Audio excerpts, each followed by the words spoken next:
ஃப்ளாக்லாம் கட்டி வைக்கிறாங்க, அவங்க நேஷ்னல் ஃப்ளாக். ஏன்னா அது அவங்க நாடு, அவங்கள நம்ம ரெஸ்பெக்ட் பண்ணணும். நம்ம இங்கே வாழ வந்திருக்கோம், பிழைக்க வந்திருக்கோம். பொழப்பை விட்டுட்டு இவனுக்கு அடிமையாக வச்சுருந்தாங்க. இந்த கதையெல்லாம் பேசுனீங்கன்னா இப்போ எல்லாமே ஏஐயில் எல்லாமே டிரான்ஸ்லேட் ஆகுது, எல்லாரையும் மீடியா வாட்ச் பண்ணுது. அன்றைக்கி கூட நான் ஒரு அகாடமி போனேன், அங்கே நம்மளை பற்றி எவ்வளோ உயர்ந்தாக பேசுவாங்க முன்ன, இப்போ நம்மளை பற்றி ரொம்ப தாழ்வாக பேசுகிறாங்க. ஏன்னா நம்ம அந்த மாதிரி பண்ணுறோம். ரோட்டில் லுங்கி கட்டிட்டு போகிறது, எச்சு துப்புறது, கேவலமாக நடத்துறது. இப்போ லண்டன்னாலே ஃபுல் ஆஃப் இமிக்ரெண்ட் ஸ்லம்முன்றானுங்க.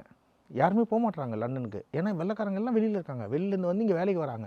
ஸோ அதனால் தயவு செய்து இங்கே வரீங்கன்னா, படிக்க வந்தீங்கன்னா படிக்க வாங்க, அதுக்காரமாக ஒர்க்கை பற்றி ட்ரை பண்ணுங்கள். அதான் என்னோடய ஹம்பிள் ரிக்வெஸ்ட். நிறைய பேர் கேட்ட கேள்வி நான் சொல்கிறது தான், வந்தோமா பொழைச்சோமா வேலை பார்த்தோமா போயிட்டே இருக்கணும்.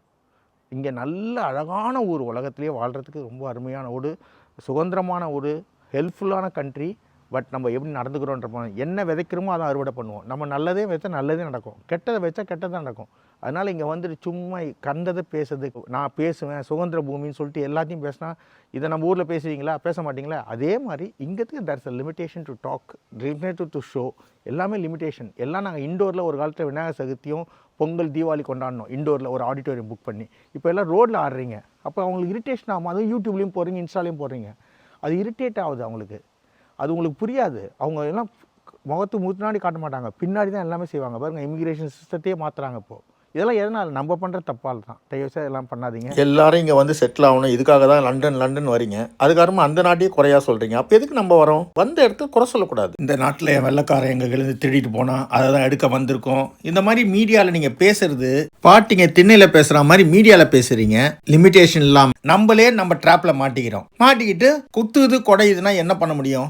இப்போ பாருங்க, இமிகிரேஷனை அவ்வளோ ஸ்டிக் பண்ணதால டெய்லி கோயிலில் போய் வேண்டுறீங்க. ஒழுங்கா இருந்தீங்கன்னா 2 வருஷத்துல இமிகிரேஷன்ல எல்லாருக்கும் பிஆர் கொடுத்துருந்தான். 1 வருஷத்துல கொடுத்தான். நாங்கள் வரும்போதெல்லாம் 1 இயர்ல கொடுத்துருந்தான். இப்போ 2 இயர் ஆக்குனா 5 இயர் ஆக்குமா 10 இயர்ஸ் ஆக போறான். இதெல்லாம் யார் பண்ண வம்பு?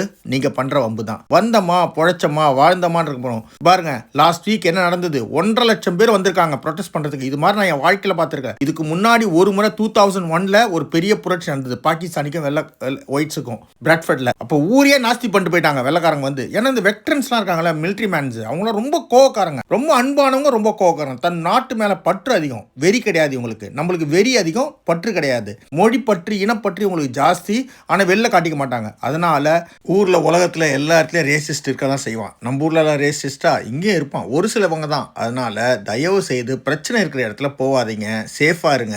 இந்த ஊர் ரொம்ப சேஃபான ஊர் தான், நீங்க நடக்கிற விதத்துல தான் இருக்கு. பிரச்சனை இடத்துல போய் நின்றுட்டு குத்துது குடையுதுன்னா அது யாராலையும் காப்பாற்ற முடியாது. Please don't do anything wrong to this country. கடைசியாக நீங்கள் தான் பாதிக்கப்படுவீங்க.